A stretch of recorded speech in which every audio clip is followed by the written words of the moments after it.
गांव में सरकारी हैंडपंप के आसपास कुछ विचित्र घटनाएं होने लगी। सभी लोग उन घटनाओं से अचंभित थे। अरे दीदी, का तुम रात सुने रही? ई हैंडपंपवा खुदे चलत रहा।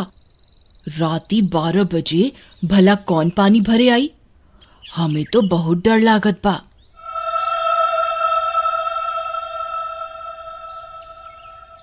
हाँ रानी, हम सुने रही। हमार रिंकिया के पापा तक कहत रही कि हम जाके देखा। हम उनके रोक लिहिस। कौन जाने का बला हुई। फिर उसी रात फिर से 12 बजते ही वह हैंडपंप खुद से चलने लगा।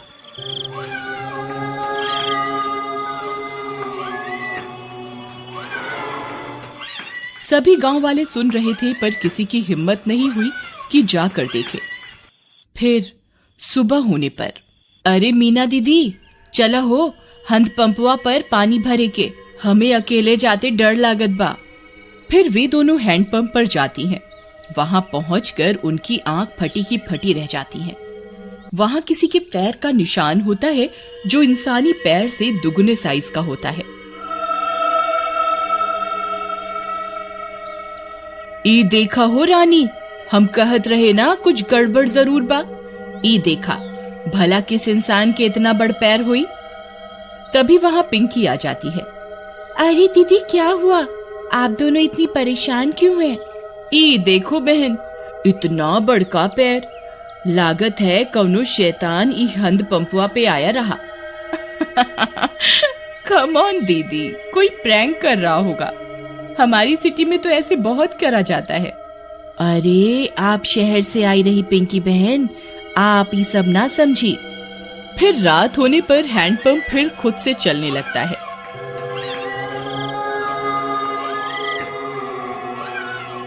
मम्मी, मैं जा रही हूँ हैंडपंप के पास। मैं अभी सबक सिखाती हूँ इस नमूने को। फिर जैसे ही पिंकी वहां पहुंचती है, वह दंग रह जाती है। वहां 2 सिर की एक चुड़ैल हैंडपंप चला रही होती है। पिंकी के पसीने छूट जाते हैं। आ गई? बहुत इंतजार कराया तुम गांव वालों ने। 2 दिन से कोई खोपड़ी खाने को नहीं मिली। मेरा तो सिर ही दर्द हो गया ये हैंडपंप चला चला के। कितने दिनों में एक शिकार आया है। पिंकी हाथ जोड़कर अपने घुटनों पर बैठ जाती है। चुड़ैल जी, आई एम सो सॉरी। मुझे लगा कोई गांव वालों से प्रैंक कर रहा है। मुझे माफ कर दो चुड़ैल जी। मैं तो पास के शहर में पढ़ती हूँ। इस गांव में घूमने आई हूँ। पर चुड़ैल उसकी विनती नहीं सुनती और उसकी खोपड़ी खा जाती है। फिर अगली सुबह, अरे मीना बहन, देखत हो, आज तो यहाँ खून भी पड़ा बा। कौनो अनहोनी हो गई लागत बा। तभी पिंकी की माँ वहां आ जाती है। अरे, कल रात से मेरी पिंकी घर नहीं आई। वो रात इस नल पर आई थी। हाँ, ये खून कैसा पड़ा है? कहीं ये मेरी पिंकी का तो नहीं?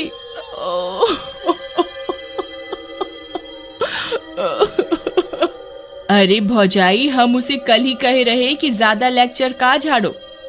लगता है उसके साथ कुछ गलत हुई गवा। थोड़ी देर में झाड़ियों में उन्हें पिंकी की सिर कटी लाश दिखती है।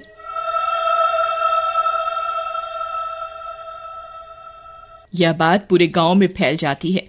सब फैसला करते हैं कि अब से इस हैंडपंप पर कोई नहीं आएगा।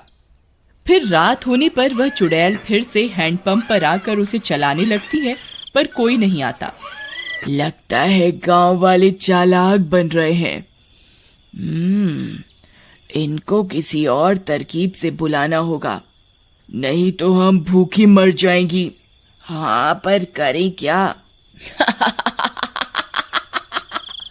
रुक जा मेरे जुड़वा सिर, अभी तुझे किसी खोपड़ी का स्वाद चखवाती हूँ। फिर वह चुड़ैल पिंकी के घर के पास पहुंच जाती है।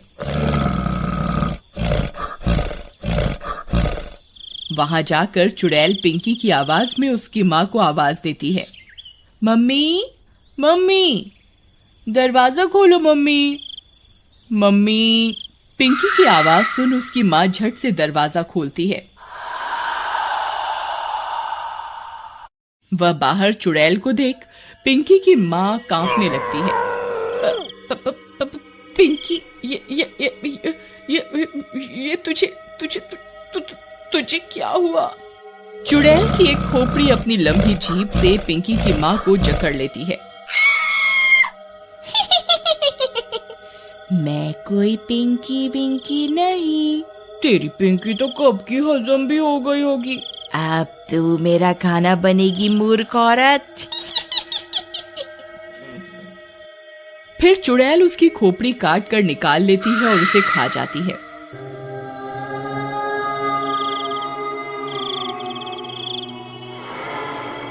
फिर सुबह होने पर पिंकी की माँ की सिर कटी लाश देखकर पूरे गांव में हाहाकार मच जाता है। किसी को कुछ समझ में नहीं आता कि ये कौन कर रहा है और क्यों कर रहा है। सुनत हो जी, उस शहर वाली माँ बेटी के कोई मार के मुंडी गायब कर दिया रहा। लगता है कोनो भूत पिशाच ही सब कर रहा है। तुम बाहर ना जावा, तुमका कुछ हो गए तो हम का करब? अरे हमका कुछ ना होई। हम जात रहे वो हैंड पंपवा के आसपास सीसीटीवी कैमरा लगाई खातिर, हाँ, ताकि देख सकें आखिर मामला का बा। फिर वह गांव की कई दीवारों पर सीसीटीवी कैमरा लगा देता है। रात होने पर वह चुड़ैल वापस आती है। वह थोड़ी देर हैंडपंप चलाती है पर कोई नहीं आता। वह गांव में पिंकी और उसकी माँ की आवाज निकालकर सबको बुलाती है पर कोई नहीं आता। लगता है गांव वाले बहुत होशियार हो गए हैं, कुछ करना पड़ेगा। हाँ, कुछ तरकीब सोचो, नहीं तो अगर हम 2 दिन भूखी रही तो मर जाएंगी। गांव वाले हैंडपंप से पानी नहीं भर रहे पर कुएं से तो भर रहे हैं। हम चलकर कुएं में बैठ जाती हैं। जैसे ही कोई आएगा तुम अपनी लंबी जीभ से उसे अंदर खींच लेना, फिर हम उसे खा जाएंगी।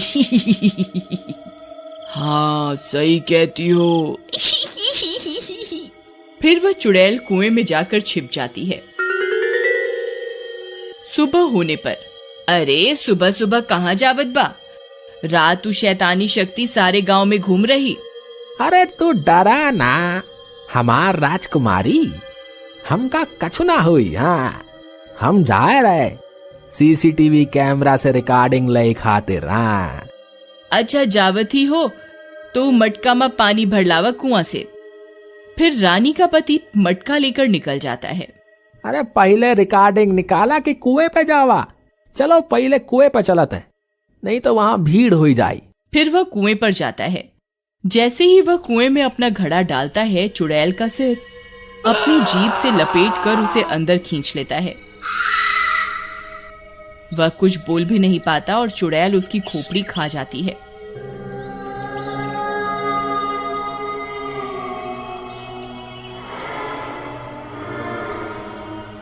कुछ देर में गांव वालों को उसकी सिर कटी लाश कुएं में दिखती है। इस बार और कोहराम मच जाता है। हम कहर, अरे हम इकरा के कही रही ना जावा सुबह सुबह, पर ये हमारी एक न सुनी। हम तो लुट गईली, बर्बाद हो गईली। हे राम।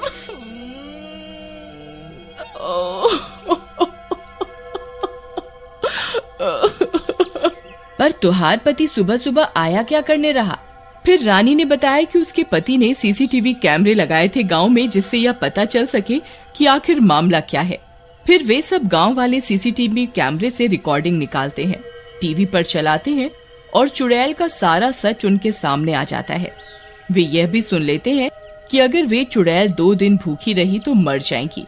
गांव वालों, हमारे सामने एक बहुत खतरनाक दुश्मन है।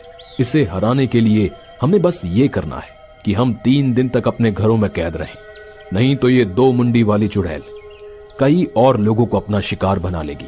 मैं गांव में 3 दिन के लॉकडाउन का ऐलान करता हूँ। लॉकडाउन होने के बाद वे चुड़ैल 2 दिन तक गांव में आई अपना शिकार पकड़ने के लिए। उन्होंने कई तरकीबें लगाई पर कोई अपने घर से बाहर नहीं आया और वे दोनों चुड़ैल मर गईं।